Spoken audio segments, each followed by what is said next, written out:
De tout temps, le lavage domestique du linge a été une activité périodique dévolue à la femme.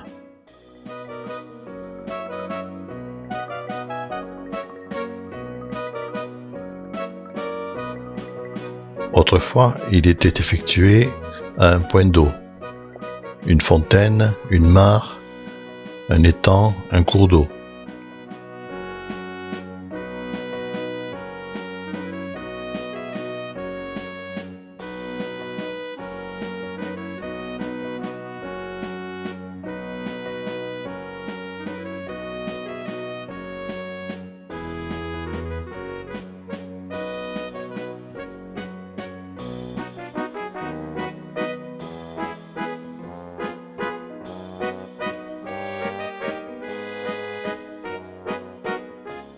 Au cours du XIXe siècle et au début du XXe, avec les progrès de l'hygiène, des locaux plus confortables et fonctionnels, alimentés par une source ou une rivière, sont aménagés par les municipalités.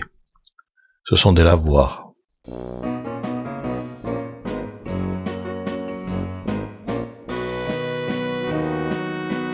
Dans les lavoirs, les lavandières à genoux battent, frottent et rincent le linge.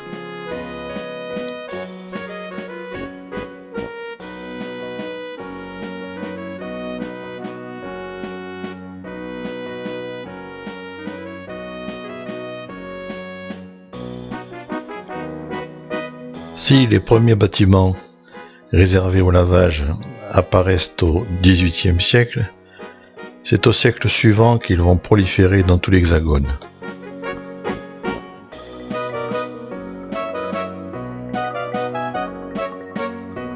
La création des lavoirs s'inscrit dans un contexte général d'une prise de conscience collective de l'importance de la salubrité publique et des principes élémentaires d'hygiène.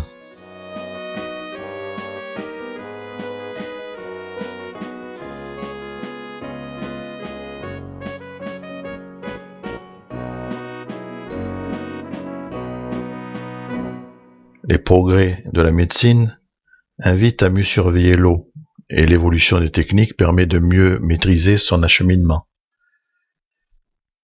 Dans la seconde moitié du XIXe siècle, la propreté devient l'objet d'un véritable culte.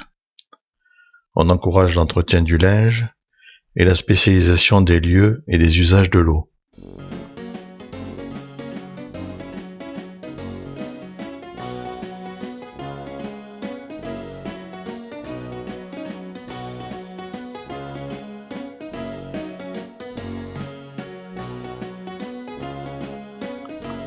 Le lavoir devient le lieu où les femmes du village se retrouvent.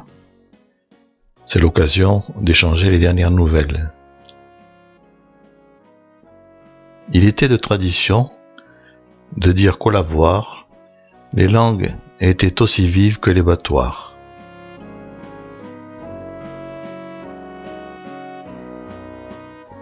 À la Chambre des députés, on prétendait qu'au lavoir, on blanchit le linge, mais qu'on salit bien les gens.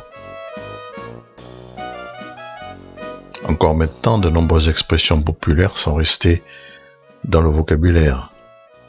Faire une lessive de gascon, c'est retourner son linge sale au lieu de le laver.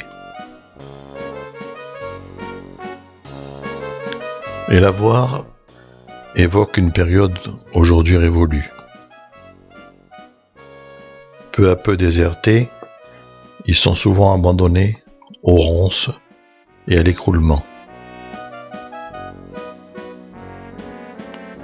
Témoins de la vie d'autrefois, les lavoirs font partie des édifices à conserver. Ils sont un des éléments de notre patrimoine rural.